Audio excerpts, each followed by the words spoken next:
julep, pop pop pop pop pop julep, pop pop pop pop pop julep, pop pop pop pop pop pop.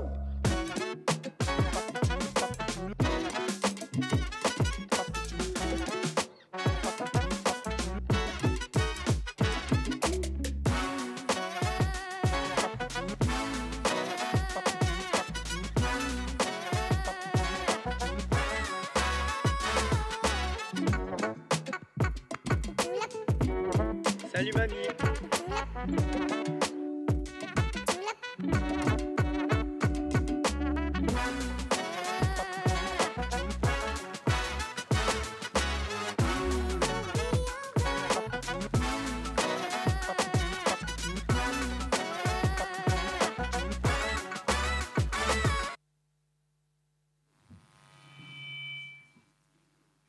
Bonsoir à toutes et à tous.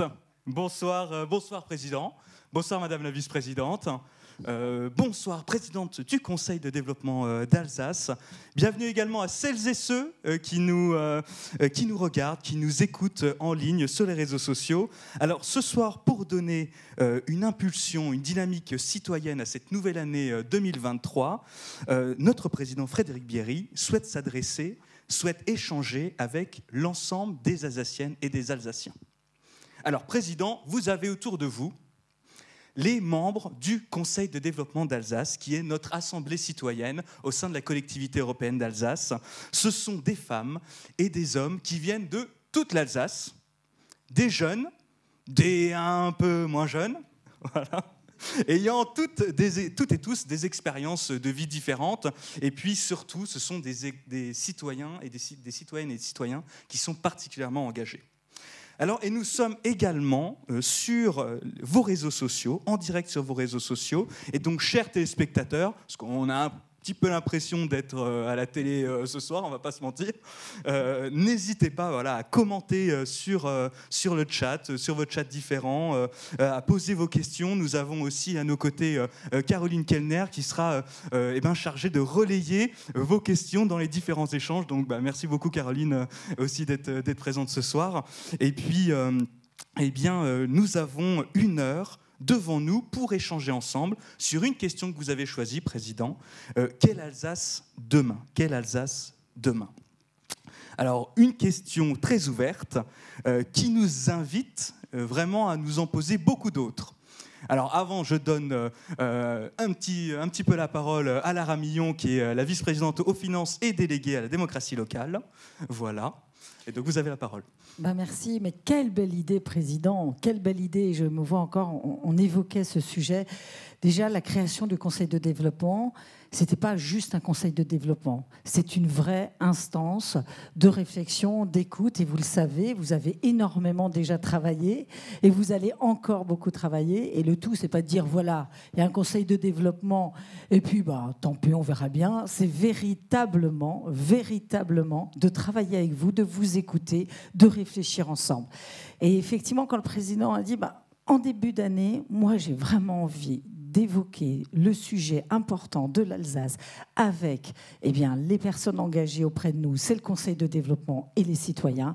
Mais j'ai dit, quelle bonne idée. Donc voilà, belle soirée. C'est un moment citoyen phare, important, mais ce n'est pas le dernier. Merci. Un grand merci. Delphine Mann, présidente du Conseil de développement. Eh bien, merci Jean de me donner la parole, Monsieur le Président, chère Lara. Bonjour à tous. On est très fiers et je tenais à vous remercier certainement au nom de tous les membres du Conseil de développement de nous associer à ce premier moment de l'année.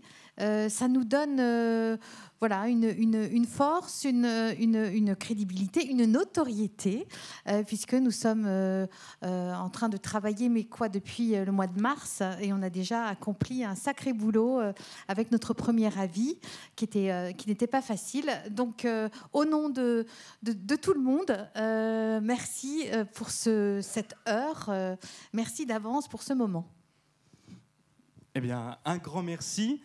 Alors, quelle Alsace demain ? eh bien, une très grande question, pardon.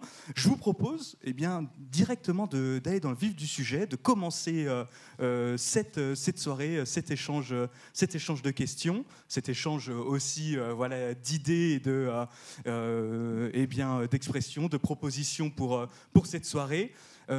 Alors, qui souhaitait aussi prendre la parole en premier? Alors, Michel, peut-être pour la première question. Et puis ensuite, je passerai la parole ensuite. Alors, je m'appelle Michel Van Wormout. Je dois être le doyen là, ce soir. Cet échange autour de l'Alsace de demain est particulièrement bienvenu avec les événements que nous avons vécus au cours des dernières semaines dans notre région. Démission inattendue et peu glorieuse de Jean Rotner, président de la région. Élection de Franck Leroy à la présidence de la région qui, dès son premier discours, ferme d'emblée la porte de toute émancipation alsacienne, pour reprendre un titre des dernières nouvelles d'Alsace du 14 janvier dernier, et qui précise également que la région Est est parfaitement reconnue pour ses acteurs frontaliers. Élection de Claude Sturmy, maire de Haguenau, 4e ville d'Alsace, en tant que 2e vice-président en charge du développement économique, compétence importante revendiquée par la CEA. Déplacement du nouveau président de la région en Allemagne et en Alsace dans les jours qui suivent son élection. Avec le recul, cette semaine et demie quelle est l'analyse faite par le président Berry, par vous, président, qui déclariez le 13 janvier à la presse régionale: ce qui aurait du sens, c'est la mise en place d'une délégation progressive des compétences régionales au profit de la CEA d'ici à la fin de la mandature en 2028. Alors la question, ce qui aurait du sens est-il encore envisageable, et si oui, comment? Alors là, on rentre tout de suite dans le vif du sujet. Là, hein. C'est tout de suite du lourd. Mais permettez-moi, avant de répondre à la question, d'abord de vous saluer collectivement, et en premier lieu, bien évidemment, Madame la Présidente du CODEV, chère Delphine, et Lara, qui fait le lien entre notre collectivité et le CODEV au quotidien. Et merci à Jean, qui va faire le gentil animateur aujourd'hui. Et vous dire d'abord tout mon plaisir de vous retrouver.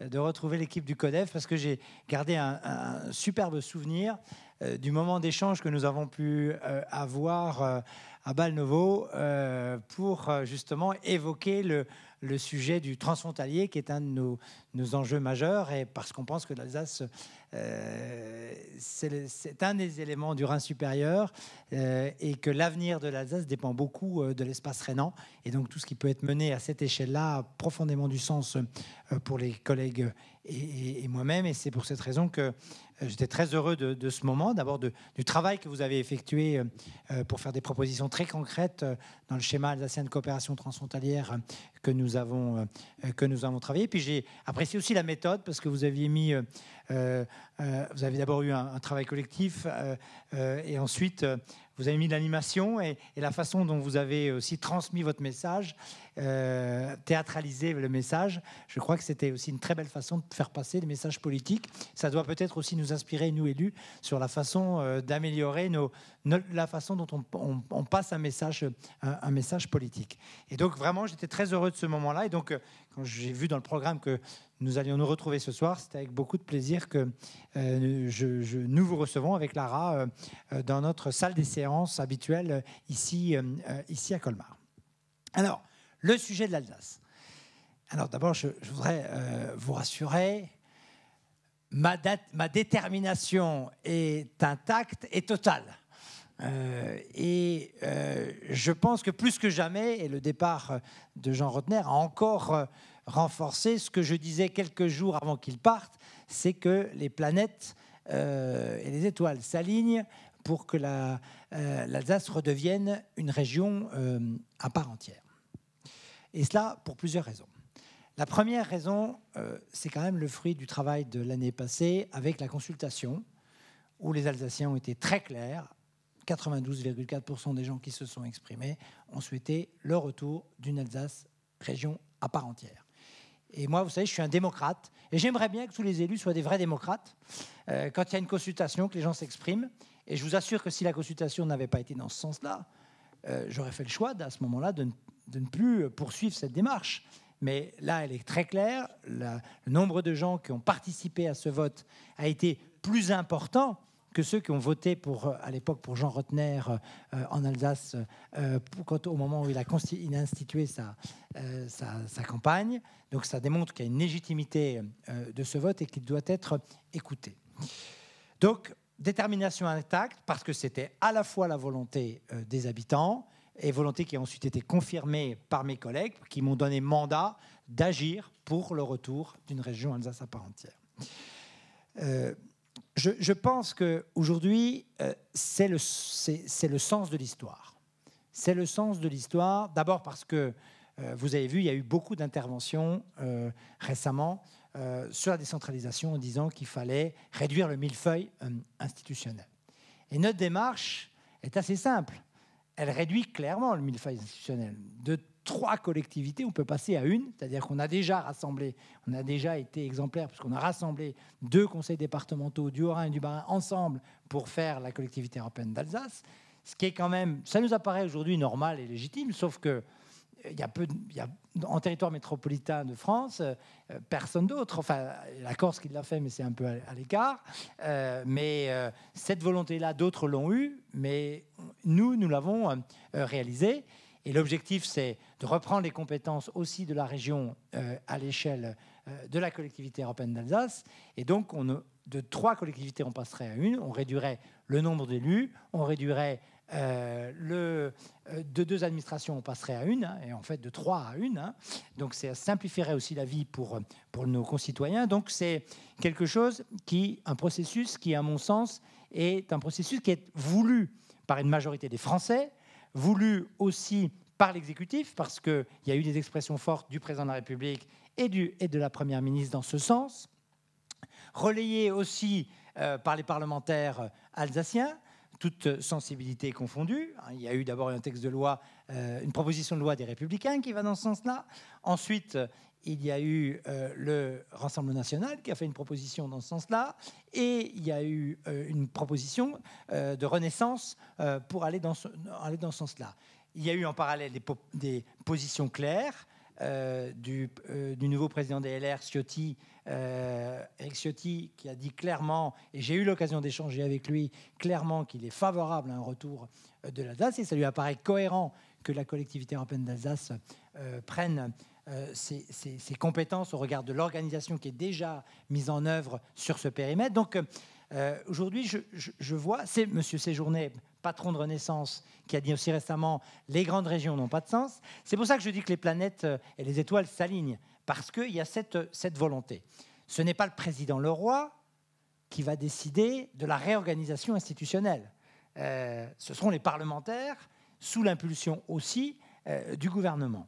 Moi, dans les échanges que j'ai pu avoir, aussi bien au Sénat qui travaille sur l'évolution institutionnelle, qu'avec les ministres et des collaborateurs directs du président de la République, il y a clairement cette annonce qu'en 2024, il y aura une loi sur la décentralisation.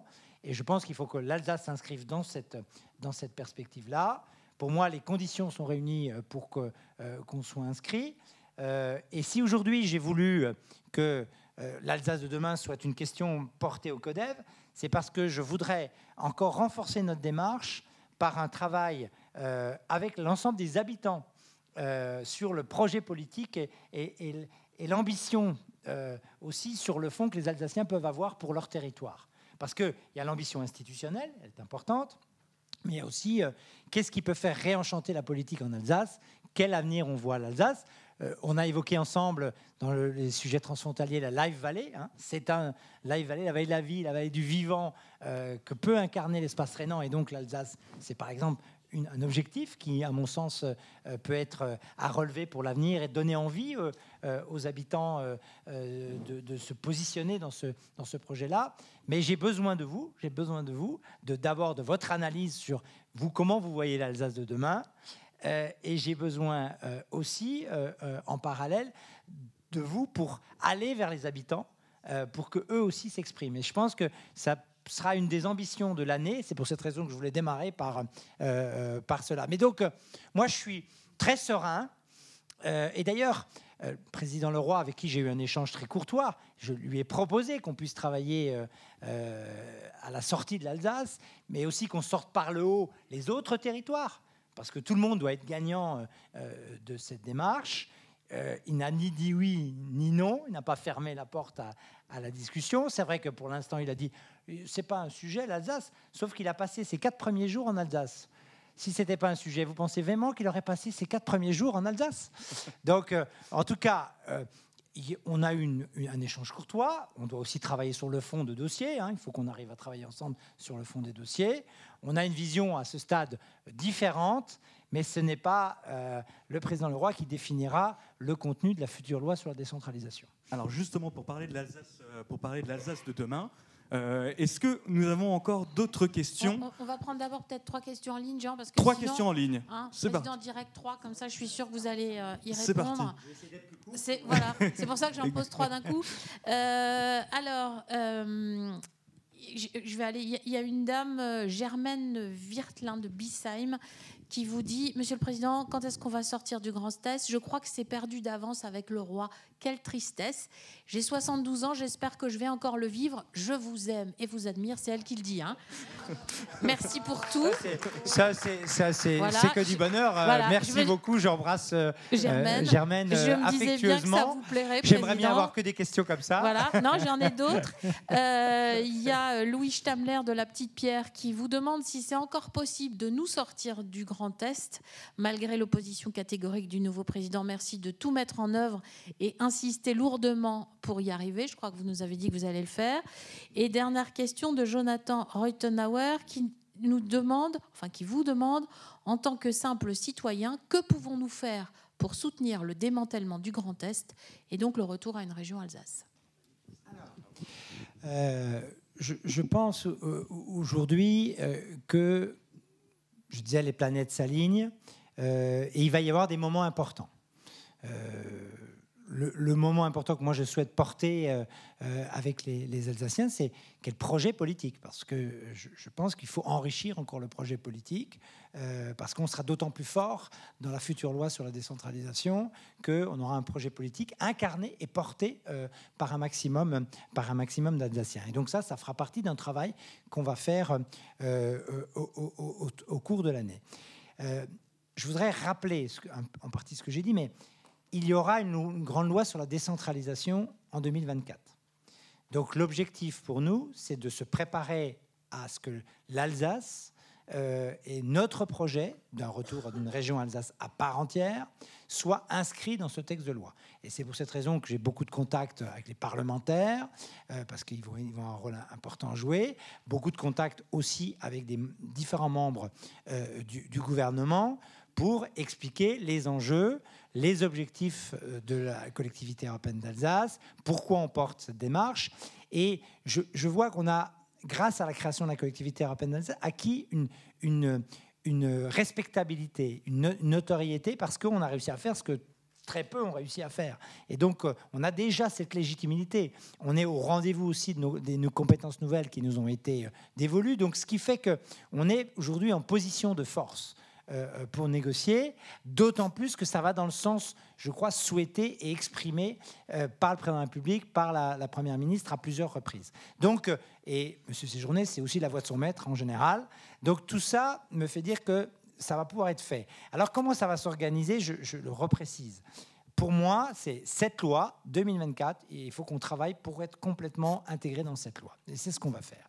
Ensuite, ce qui aurait du sens, c'est que les compétences qui aujourd'hui sont à la région, petit à petit, elles soient données à la collectivité européenne d'Alsace pour qu'on ait le temps, de manière apaisée, à reprendre ces compétences, sachant qu'on ne peut pas interrompre un mandat. C'est-à-dire que le mandat de la région s'achève en 2028. Donc, mais entre-temps, on peut déjà avancer, de sorte qu'en 2028, toutes les compétences pourraient être transférées. Et donc, on est dans cette logique-là. On est soutenu aussi par Olivier Bech, notre ministre alsacien.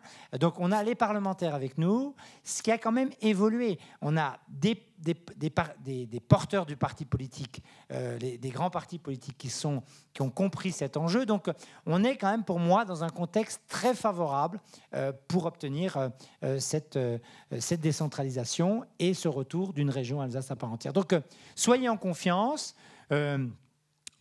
Portez ce message, soutenez-nous. Il y a plein de façons de le faire. Il y a des associations aujourd'hui qui défendent l'Alsace dans lesquelles les personnes peuvent s'intégrer s'ils le souhaitent. Vous pouvez écrire au président de la République, à la première ministre. Mobilisez-vous de différentes façons pour porter ce message. C'est en étant le plus solidaire possible que nous obtiendrons la réussite, mais je n'en doute pas un seul instant.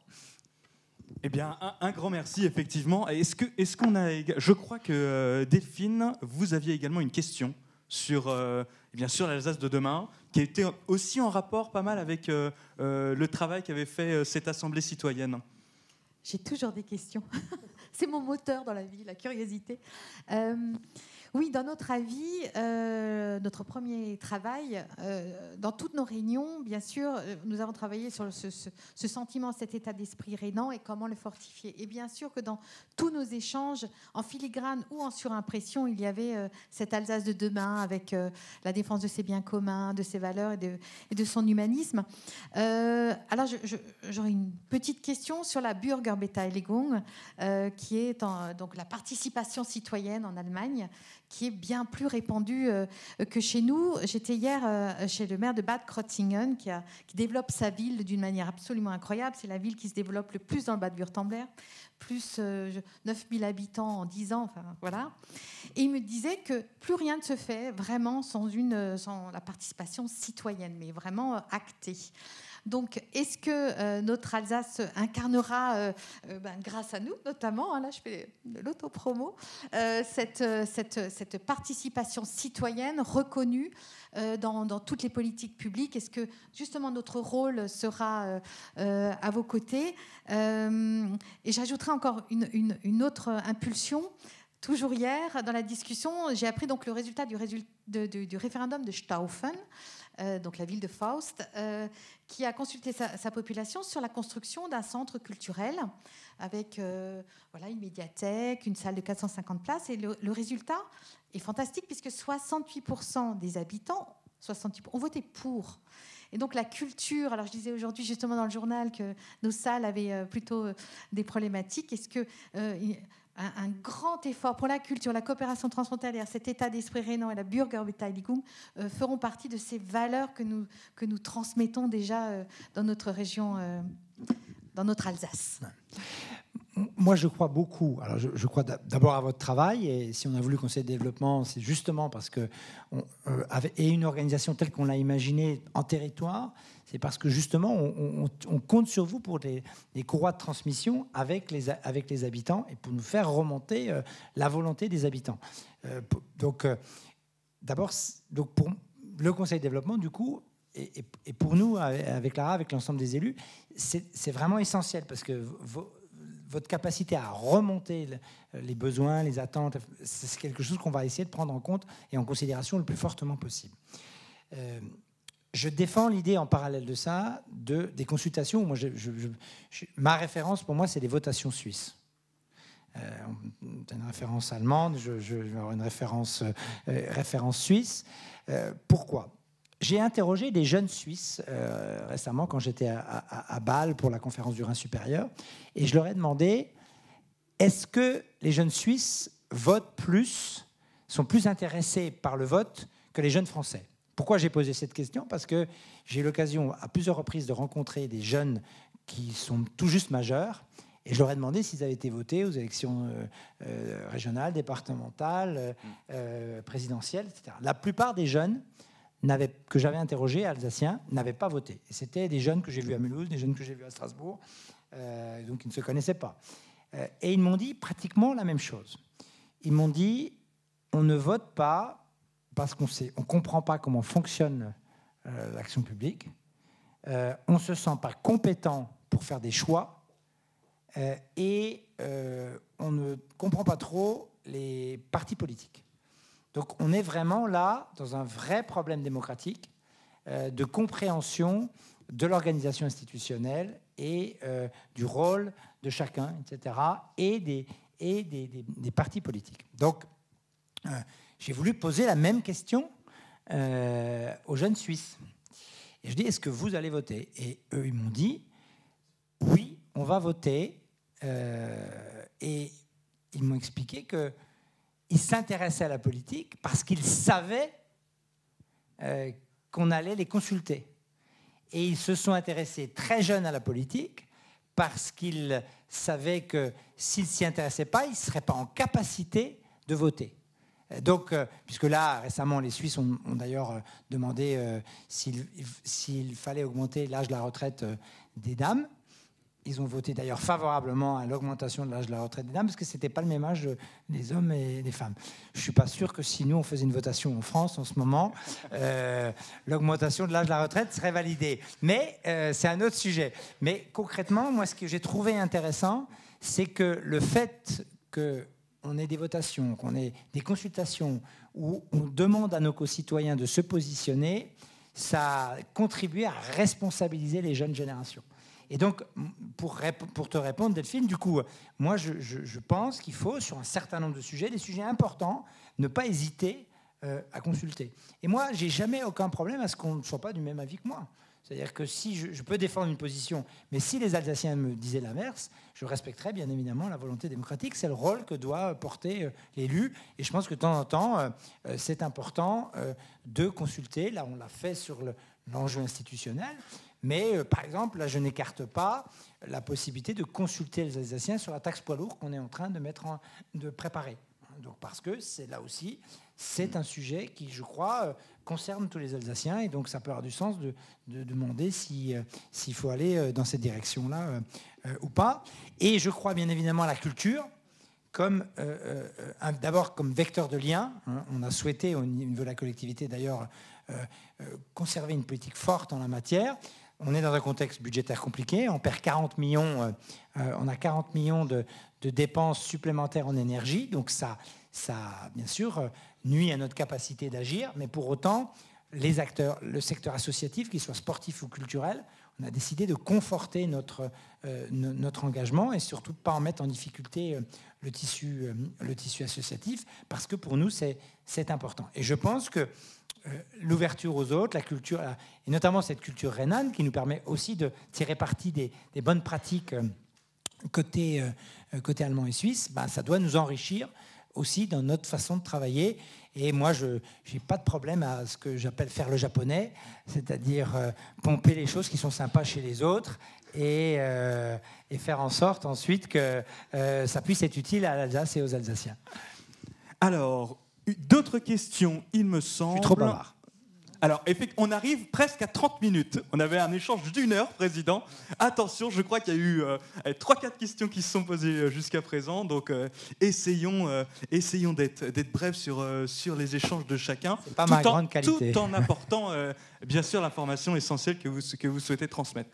Loïs, je crois que tu avais une question. Je vois la main levée.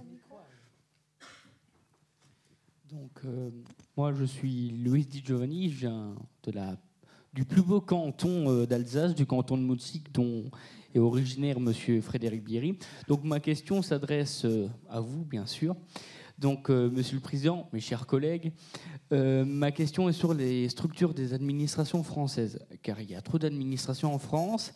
Et nos concitoyens ne savent plus où toquer. Ils dérangent, par exemple, une députée pour un truc qui dépend de la région ou vice-versa. Donc du coup, et même pour moi qui suis à peu près, qui sait où m'orienter, des fois c'est aussi difficile. Donc voilà. Alors c'est complètement complémentaire de l'expression que j'ai pu avoir tout à l'heure, c'est-à-dire que l'avantage, si on a une seule collectivité qui réunit les compétences des régions et des départements, on simplifie déjà la vie pour nos concitoyens qui ont pu à se poser la question qui est compétent pour faire quoi, qui ont, au lieu de faire 2 dossiers de subvention, il n'y en a plus qu'un à faire. Au niveau administratif, c'est plus simple.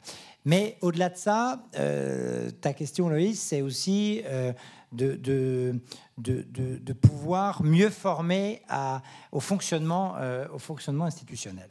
Et là, on a commencé à la collectivité européenne d'Alsace. On a fait deux premières expériences, notamment dans des collèges de Colmar.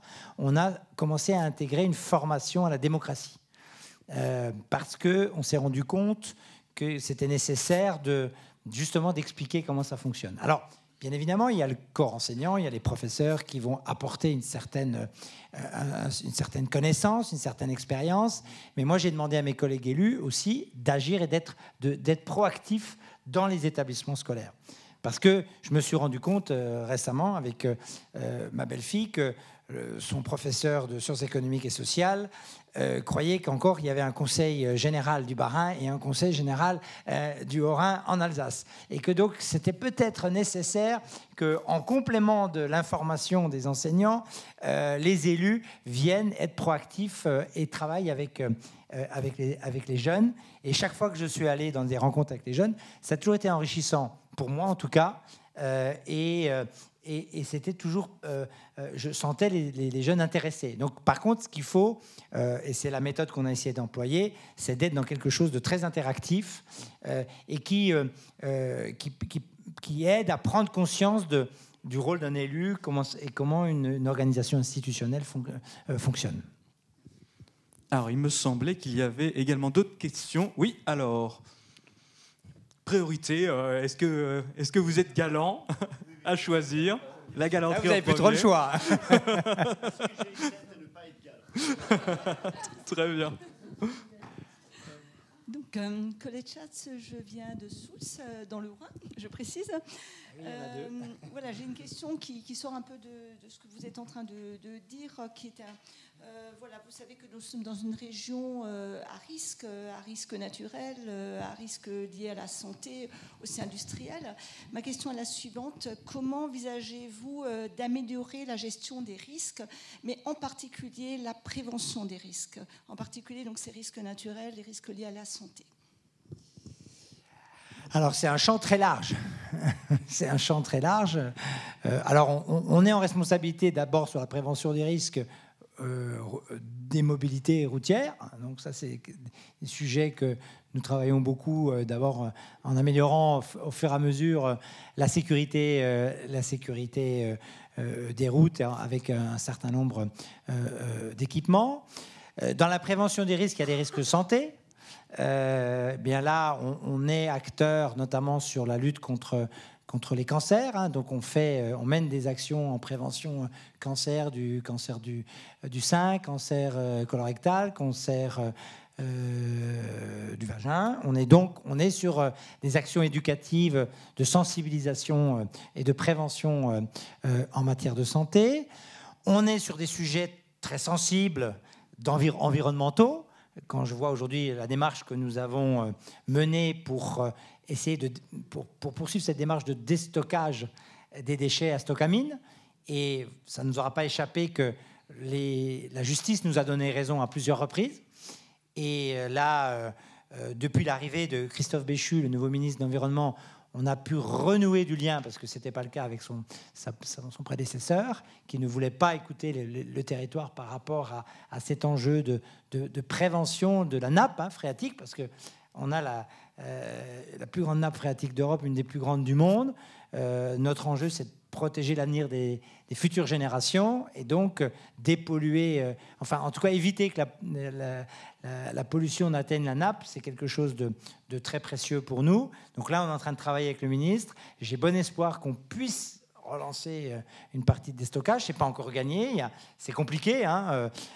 C'est un sujet sensible, mais en tout cas, on se met en capacité d'agir quand on pense que les sujets sont essentiels et importants pour l'avenir des générations futures. Si vous voulez, on est sur le principe, et c'est un principe que partage Lara, pas handicaper l'avenir, ni financièrement, c'est pour ça que je cite Lara, puisqu'elle est vice-présidente aux finances, ni environnementalement parlant. Donc on a du coup cet enjeu-là. Alors, Président, en parlant d'environnement, oui. Je crois qu'on a également d'autres questions qui touchent directement à ce sujet. C'est pour ça. Alors, il me semblait qu'il y avait des questions. Hop. Voilà. Monsieur le Président, bonsoir. Guy Grasser de Herlisheim, Bas-Rhin. Parce que là aussi, il y en a deux. Donc, je vais d'abord partir de loin. Lors de la COP 15 à Montréal, sur la biodiversité, la France s'est engagée à protéger 30% de sa surface. Comment comptez-vous vous y prendre au niveau alsacien, sachant que nous tous ici sommes pour une Alsace redevenue région alsacienne, mais une région donc beaucoup plus dense que si on prend la grande région, la région Grand Est. Voilà ma question. Donc, comment conjuguer au plan local, sachant que personnellement, moi, je fais partie d'une association, je suis président d'une association de protection de la nature, et depuis quelque temps, j'ai la chance de travailler avec un partenaire qui fait du développement industriel, et que c'est une première, je crois, où l'entente est tellement forte pour arriver, grâce à des mesures compensatoires, à trouver des compromis encore plus importants que ce que l'État prévoyait au départ. Je crois aujourd'hui, et c'est heureux, il y a une vraie prise de conscience des enjeux de préservation de notre environnement. Et quand on parle de Life Valley tout à l'heure, hein, c'est la vallée de la vie et du vivant. Et dans le vivant, bien évidemment, il y a la préservation de la biodiversité de notre territoire. Je suis très fier parce que cette année, on a eu un prix de la biodiversité au bord des routes. Les routes, ça nuit d'une certaine façon, bien évidemment, à la nature. Mais du coup, de pouvoir, dans nos projets, travailler au bord des routes pour renaturer, pour préserver notre biodiversité et être reconnu au niveau national pour cet engagement-là, pour nous, c'est quelque chose d'important. Mais nous menons toute une série d'actions qui vont dans ce sens-là. C'est un tout. Là, on a validé 30 actions qui revêtent un caractère large autour des enjeux de l'environnement pour notre collectivité. Et dans ces enjeux-là, il y a beaucoup d'enjeux autour de la renaturation, autour de la décarbonation. Alors on est par exemple dans des actions très concrètes avec les communes de replantation d'arbres, hein, parce que là, moi je crois que c'est l'arbre qui pourra sauver la planète, et donc on a vraiment cette volonté forte du coup de favoriser toute cette renaturation dans nos forêts et de protection de nos forêts. Donc là, ça fait partie des actions très concrètes qu'on peut mener. On a des actions un peu plus symboliques, mais qui donne un état d'esprit aussi. C'est un encouragement à toutes les naissances. On offre un arbre à planter à toutes les naissances, mais il faut aussi introduire ça dans les jeunes générations, cette culture de la forêt et de l'arbre et du rôle de l'arbre pour emprisonner le carbone et pour protéger notre territoire. On est dans des actions, on a la responsabilité des espaces naturels sensibles. Et donc là, on a plus de 1800 hectares d'espaces naturels sensibles. Et on travaille aujourd'hui à une stratégie. On a pour objectif pour 2024 avoir une stratégie. Alors on a déjà des actions importantes, mais l'idée, c'est de renforcer cette stratégie autour des espaces naturels sensibles. On a la chance, et c'est quand même... je trouve notre fierté d'avoir toute une série d'actions de sensibilisation et de formation aux enjeux environnementaux. Et je pense d'abord au CIN, au Centre d'initiation à la nature et à l'environnement. On est les seuls on est les seuls en France à avoir une couverture CIN sur tout notre territoire. On est en train de déployer aussi la Brigade Verte. Président, un peu d'eau. Oui, merci. Côté Barinois, parce qu'elle existait déjà côté Orinois, mais avec cette volonté aussi à la fois de préservation, de sensibilisation, de prévention autour de ces questions. Donc, on travaille pour renaturer aussi progressivement les cours d'école, pas d'école, mais de collège, puisqu'on a la responsabilité dans les collèges, si vous voulez. Donc, on a une multiplication d'actions pour renaturer ce qui peut l'être, hein, ou là où ça a du sens. Et puis après, il y a toutes les actions sur les réseaux de chaleur, sur l'écologie, plus là sur les énergies renouvelables, sur lesquelles on est investi. On a une vingtaine déjà de collèges qui sont équipés de panneaux photovoltaïques. Et l'objectif, c'est à la fois d'être dans la rénovation énergétique. on gère 147 collèges et dans le déploiement de ces panneaux. Là où on les a déployés, c'est 30%, ça permet de faire face à 30% des besoins énergétiques. Donc, si vous voulez, on a tout un plan d'action. Je vous proposerai d'ailleurs de le diffuser à l'ensemble des membres du CODEV, parce que sinon je peux pouvoir en discuter pendant 3 heures. Il y a d'autres questions. Parce qu'on a d'autres questions sur la transition énergétique. On est là sur une stratégie forte dont on est très fier. Alors effectivement, je crois qu'il y a beaucoup de questions sur transition écologique et énergétique. Madame, qui avait une question également. Plusieurs questions, oui. Est-ce qu'on va en poser plusieurs? Voilà. Oui, du coup, ça va rejoindre ce que vous disiez. Vous parliez de l'augmentation des prix de l'énergie. On le sait tous, ça implique aussi des enjeux écologiques. Quelles actions l'Alsace peut mettre en place pour aussi prouver son indépendance énergétique? L'Alsace a-t-elle la volonté, l'indépendance et l'argent pour prendre des décisions dans ce sens? Alors, est-ce qu'il y a d'autres questions également sur la transition énergétique et puis écologique? Oui. Bonjour, Dominique Heim, du canton d'Erstein, président du CODEV d'Erstein. Pour nous, au sein du CODEV, nous avons réfléchi aussi, au sein du CODEV de notre côté, et nous avons une question qui est claire, ça va rebondir par rapport à ce dont vous parliez avant, vous parlez de Stockamine, de nappe. Nous, notre question, c'est d'actualité, puisque le territoire de notre canton a un problème par rapport à la pollution de la nappe liée aux métabolites, mais ce n'est pas que dans notre secteur. Je pense que la nappe, elle bouge, elle avance. Donc la question est simple, c'est qu'est-ce que la CEA va faire par rapport à ce problème, qui est un problème majeur d'eau potable par rapport à l'ensemble de la population? Alors, je vais commencer par les eaux de chaleur et ensuite je parlerai de l'eau.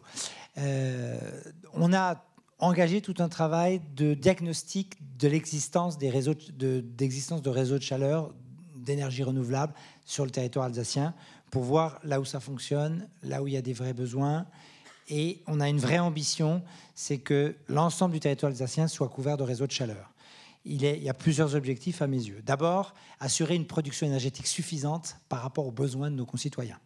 Parce qu'aujourd'hui, vous avez bien vu les risques de délestage, etc. On voit bien que c'est un vrai problème. Si l'hiver n'est pas trop rude, on s'en sortira. Sinon, on ne sait pas ce qui peut se passer. Donc, il y a ce premier enjeu. Le deuxième enjeu, c'est bien évidemment qu'on ait une énergie, que ce soit une énergie renouvelable, qui soit du coup adaptée à la protection de notre environnement. Et le troisième, à mes yeux, parce qu'on a la responsabilité contre la lutte contre la précarité énergétique, c'est qu'on puisse avoir la main sur le prix de l'énergie pour ne pas accabler nos concitoyens avec des hausses auxquelles ils ne pourraient pas faire face. Donc il y a ces trois enjeux-là et c'est pour ça qu'on est aujourd'hui on propose des contractualisations avec les communes et les intercommunalités qui veulent faire des réseaux de chaleur pour les soutenir financièrement et les soutenir aussi en ingénierie parce qu'on a créé une structure qui s'appelle Alsace Énergie qui peut accompagner les communes et les intercommunalités dans leurs projets.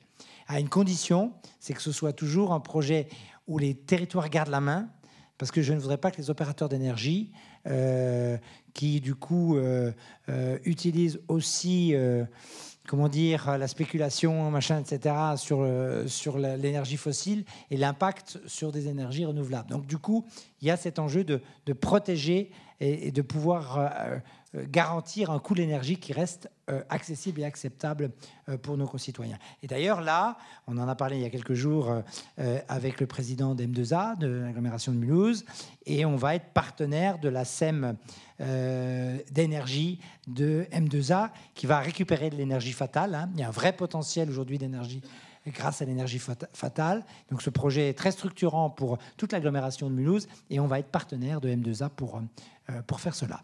Question maintenant sur l'eau. Sujet complexe et une difficulté, on n'est pas compétent globalement. Alors, ça ne veut pas dire qu'on n'est pas acteur avec nos 11 barrages, dans les liens qu'on a avec RHA, Rivière de Haute-Alsace, le SDEA côté Bas-Rhin, on a des partenariats importants. Et parce que nous pensons que c'est un sujet majeur, j'ai proposé dans le travail avec mes collègues allemands et suisses que nous ayons au cours de ce printemps les assises transfrontalières de l'eau. Quel est le but de ces assises ? Le but, c'est déjà de faire un diagnostic de la réalité des difficultés autour de l'eau, que ce soit des enjeux de protection de la nappe phréatique, les besoins en adduction d'eau dans les territoires vosgiens ou de forêt noire, où parfois ils n'arrivent plus à avoir suffisamment de ressources en eau pour l'adduction d'eau potable de nos concitoyens. L'eau, c'est aussi de temps en temps la sécheresse, de l'autre des risques d'inondation. Donc on va aborder l'ensemble des problématiques de l'eau à l'échelle transfrontalière, parce que la nappe phréatique, elle ne s'arrête pas à la frontière, et que ça a du sens que cette réflexion soit portée à l'échelle transfrontalière. Il y a aussi des problèmes aujourd'hui de feu. Hein. On ne connaissait pas les feux de forêt, ce n'était pas quelque chose qui était très développé sur notre territoire, c'était plutôt en sud de la France. Ça commence à toucher l'Alsace, ça a touché l'Allemagne, et les Allemands ne sont pas forcément aujourd'hui en capacité de faire face à des feux. Donc là, on a une expertise qu'on peut leur apporter. Donc les enjeux d'eau, d'une manière globale, il y aura une grande journée autour de ça. Bien sûr, les membres du CODEF seront les bienvenus dans cette journée-là, et avec cette idée de faire un état des lieux, un diagnostic précis sur tous les champs qui impactent l'eau, et de sorte ensuite à voir qu'est-ce qu'on peut co-construire ensemble pour l'avenir, à court, moyen et long terme sur ces questions. Alors, est-ce que nous avons d'autres sujets à aborder? Certainement. Je vois Guillaume qui a la main levée, peut-être, et après... Qui avait été très galant avant, alors oui. Il peut aujourd'hui, maintenant, s'exprimer. Oui, il marche parfaitement. Bien. Moi, c'est pour sortir du débat qui est magnifique que vous menez, Monsieur le Président, Germain Schrodi de Haguenau. Voilà. Moi, ce qui m'intéresse, comment pourrait-on impliquer l'artisanat, les PME, les PMI dans la vision de cette Life Valley, avec une démarche concrète et économique aussi, pour que chacun y trouve un intérêt à adhérer à toute la démarche politique, à tout l'administratif que vous êtes en train de mettre en place. Parce que je crois qu'il faudra démontrer à nos concitoyens chefs d'entreprise, des petites et moyennes entreprises, qu'il y a quelque chose à gagner dans cette histoire d'être une Alsace forte et transfrontalière. Comment on peut s'y prendre? Voilà ma question. Alors, une deuxième question également de Guillaume, qui avait la main levée. Voilà également. Je me note les choses, sinon j'oublie. Eh oui. Mais j'essaie de gagner du temps. Voilà, il nous reste, on essaie pour les personnes qui sont en ligne, les personnes qui nous écoutent et qui nous regardent en ligne. Voilà, on essaie d'avoir un timing d'1 heure que l'on respecte. Donc Guillaume, je te laisse bien entendu la parole pour ta question. Donc merci, Guillaume Schwartz de Haguenau. Mais on s'est pas consulté sur la question, mais ce sera aussi sur le thème de l'économie. On parle de la taxe poids lourd qui est possiblement applicable sur notre territoire depuis la création de la collectivité européenne d'Alsace. N'y a-t-il pas un risque que la mise en place de cette taxe au niveau local ait un impact sur la compétitivité de nos entreprises et sur l'attractivité de notre territoire? Et dans la continuité, comment sera réalisée la consultation autour de la mise en place de cette taxe? Merci.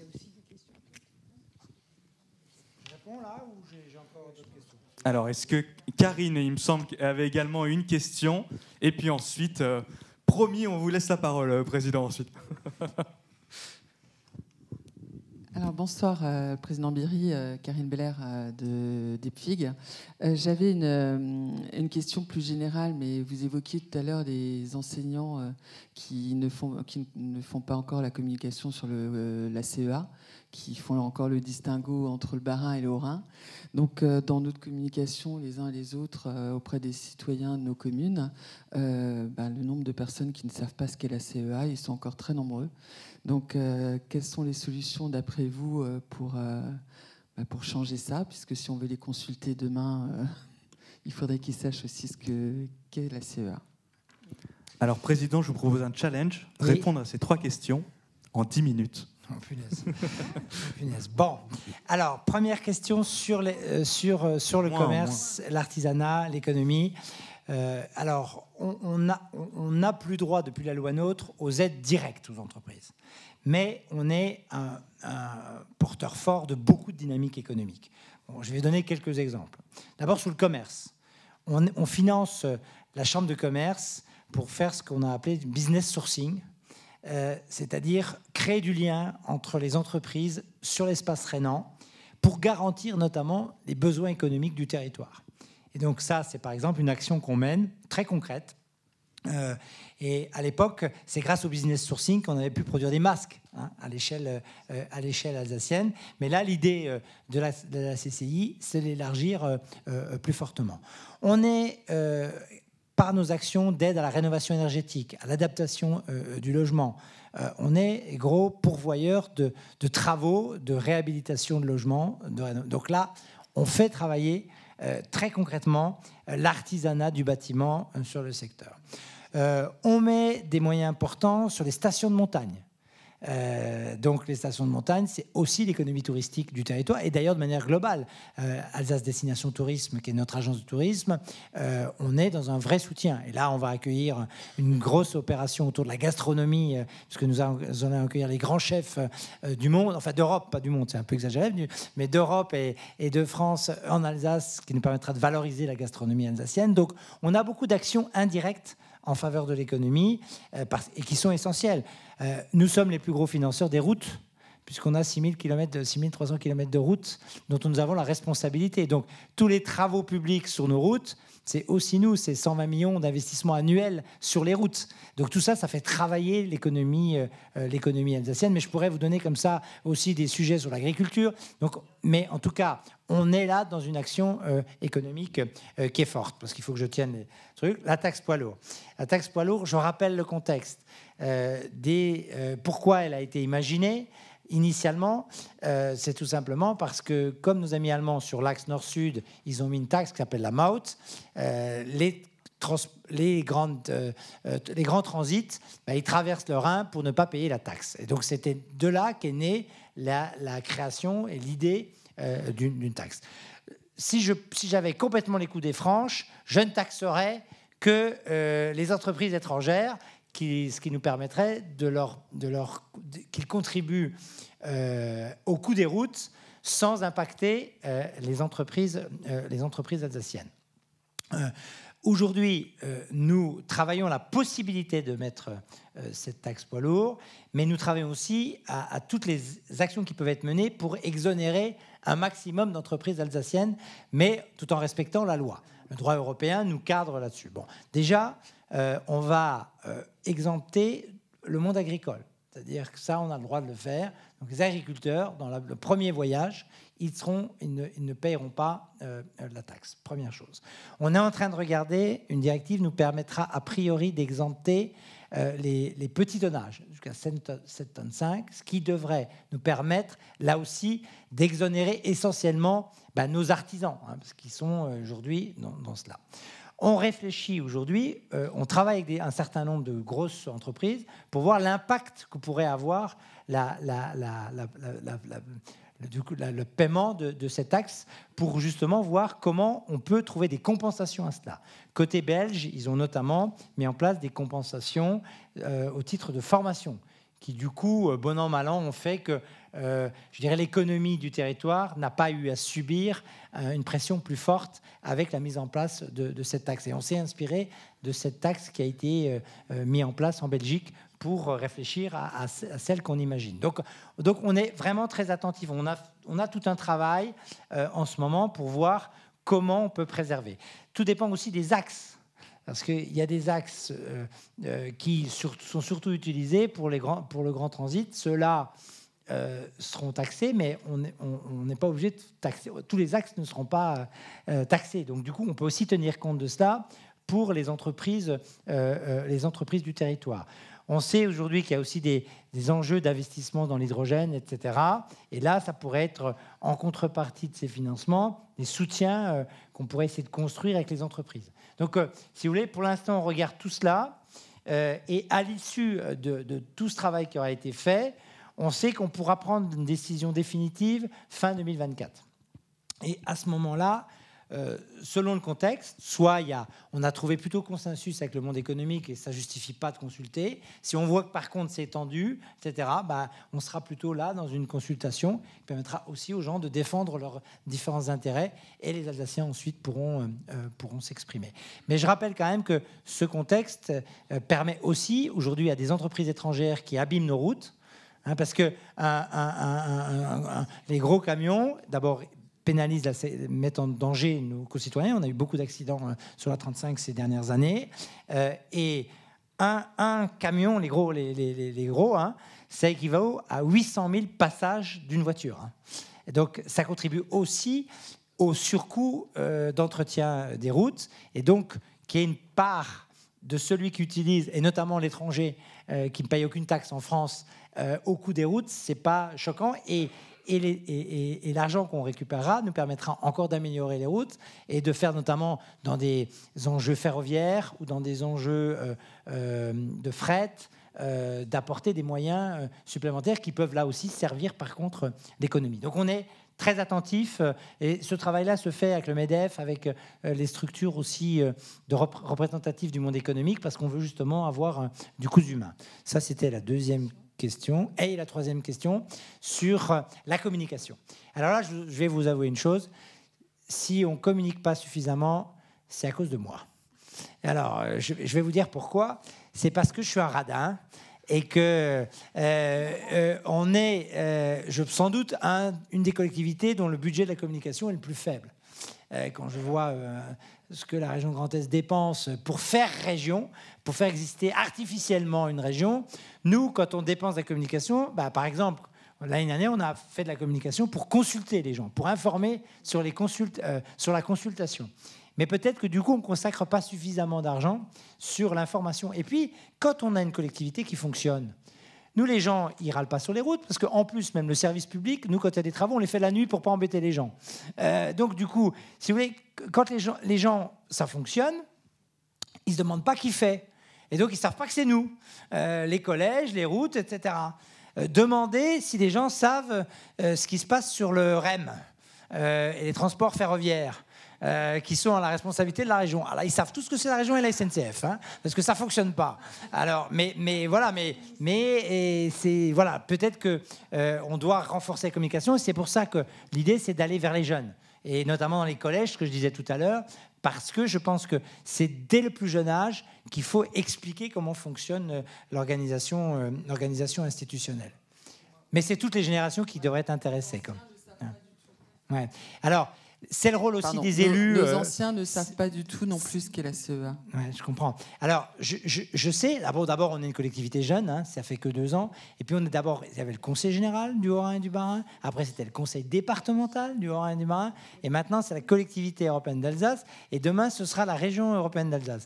Mais ça restera la collectivité européenne d'Alsace, mais avec les compétences d'une région et d'un département. Mais autant dire que je sais. Et puis, ce n'est pas les sujets qui intéressent les gens. Les gens, ils ne savent pas. Mais quand on fait de la com, quand on fait de l'information, on se rend compte qu'il y a beaucoup de pertes en ligne. Ça passionne pas la politique, alors que la politique c'est noble. C'est parfois ceux qui la font qui ne le sont pas. Mais malheureusement, on a du mal. Et d'ailleurs, l'enjeu de l'Alsace de demain, c'est aussi d'aller vers les gens pour expliquer que l'action politique, c'est nécessaire pour l'avenir de notre territoire. Un dernier défi, Président. Bravo, Président. Je crois qu'on a des questions en ligne. 2 minutes, Président, pour une question en ligne qui va faire se rejoindre l'Alsace et les jeunes dont vous venez de parler. Une question de Julien Foltet qui vous demande qu'est-ce qui est prévu pour dynamiser le secteur de l'ingénierie et des nouvelles technologies en Alsace. Il demande attirer l'implantation de grands groupes, diversifier les secteurs d'activité, etc. Il y a peut-être les 2 dernières. Et également deux dernières questions pour clôturer ce bel échange. Je vois Maïté qui est là. Et puis également Madame. Bonjour. Alors, Maïté, voilà, je suis là. Maïté, 41 ans, Strasbourg, membre du CODEV, avec fierté. Donc merci déjà pour ce temps d'échange. J'avais une question, parce que lorsqu'on parle d'Alsace, Alsace, terre de liens, on parle de l'Alsace, de son patrimoine, de sa richesse, de ses aînés. C'est une terre de liens avec toute son histoire et son folklore, mais c'est aussi une terre de jeunesse, donc ça rejoint un petit peu ce qu'on disait là.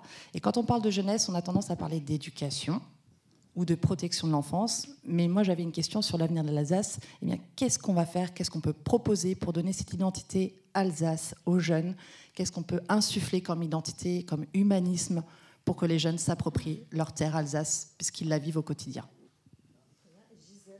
Oui, Gisèle Bourcard. Vous avez 3 heures encore là Non, mais ça rejoint un petit peu. Et là, le challenge va être encore plus grand, Président. Gisèle Bourcard, Codev Guebwiller. Alors, moi, j'ai une question à propos de la citoyenneté. Vous avez parlé des jeunes Suisses qui vont voter. Vous avez parlé des jeunes Français qui ne vont pas voter. Je fais partie d'une association qui promeut la parité dans les instances élues. Et on m'a demandé, à la pas de Tannes notamment, 2 fois, d'intervenir auprès de jeunes sur la citoyenneté. Donc, j'ai interrogé les jeunes. À part le président de la République et leur maire, ils ne connaissent pas grand-chose d'autre. Donc nous avons dans notre association justement fait des schémas très très simples du président de la République jusqu'au maire. Comment ça marche? Qu'est-ce qu'on fait? On a parlé justement de tout ça.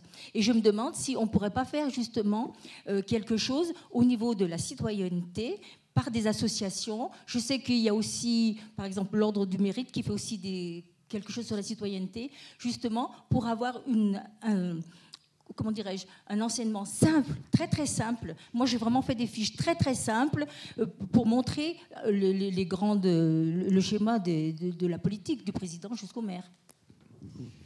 Alors, c'est bien qu'ils connaissent leur maire. Hein. Moi, j'ai été 20 ans maire et on voit bien que quand on est dans la proximité, c'est plus simple de garder un lien et je pense qu'il faut, dans les enjeux pour revivifier la démocratie, c'est la proximité qui sera l'élément déterminant. Et l'Alsace aussi, par rapport au Grand Est, a cet atout-là parce que les gens, ils se reconnaissent en Alsace. Hein. Quand j'ai demandé aux gens s'ils se sentaient grand-estiens et grand-estois, il n'y a jamais personne qui a levé la main. Hein. Mais donc il y a cet enjeu. Merci d'abord de cette initiative que vous avez prise d'aller avec des outils simples. Hein.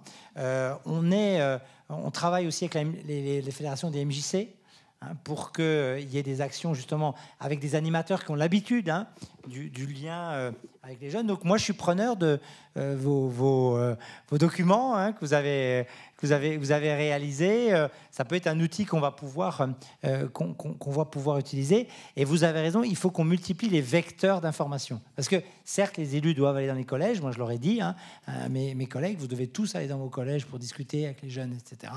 Mais ça ne suffira pas. Hein. Donc, il faut qu'on donne une démarche plus large. Et pour cela, on doit pouvoir s'appuyer aussi sur les acteurs associatifs. Et donc, c'est une très bonne idée. J'y souscris pleinement.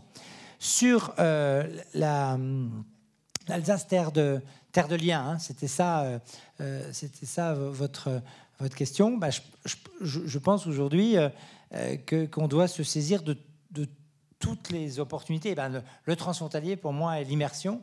On a été un peu contraint par, bien évidemment, le satané Covid, mais j'espère qu'on va pouvoir utiliser cet outil-là pour renforcer. Après, on a la chance aussi d'avoir une vie culturelle très dense et très riche en Alsace. Et je pense qu'il faut qu'on s'appuie plus, et notamment avec la transmission des valeurs. Et c'est pour ça qu'on a travaillé sur la culture alsacienne aussi, parce que dans une version d'identité moderne de l'Alsace. Hein, et ça, c'est des choses où moi, je suis preneur aussi de conseils de votre part sur comment on fait évoluer vers une identité moderne. Hein, parce que moi, je suis très attaché aux valeurs de l'Alsace, mais je suis très attaché à la modernité de l'Alsace. Et ça me fait le lien avec les nouvelles technologies. Je ne sais plus où est... C'était une question en ligne, Président. C'était en ligne, c'est pour ça que je cherchais pas la bonne personne. Les questions. Donc là, on est à la fois en matière d'ingénierie, on a la chance en Alsace d'avoir 17 acteurs de l'ingénierie portés par la collectivité européenne d'Alsace et parfois en partenariat avec d'autres collectivités. Et on en a une notamment qui s'appelle la DIRA, qui est un des acteurs qui va être dans le soutien à des projets économiques, notamment autour des nouvelles technologies. On est aussi ponctuellement, même si ce n'est pas notre responsabilité normalement, mais on va mener aussi des actions parfois avec l'université dans différentes thématiques de recherche.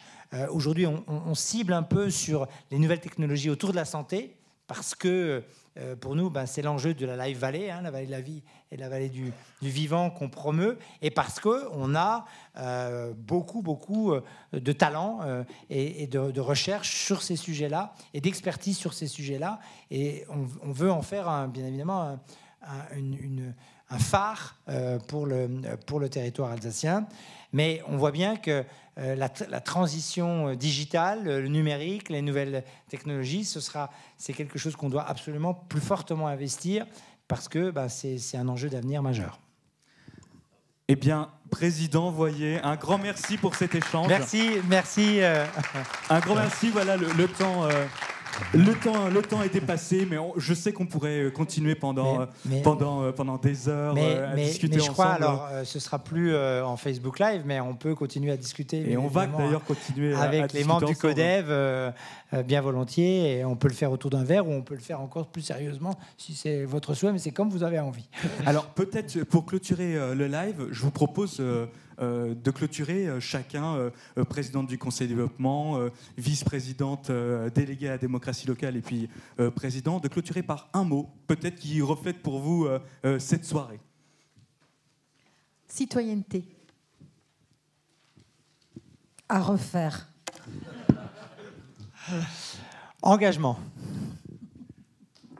Eh bien, un grand merci à tous, à toutes et tous. Merci à celles et ceux qui nous ont suivis en ligne.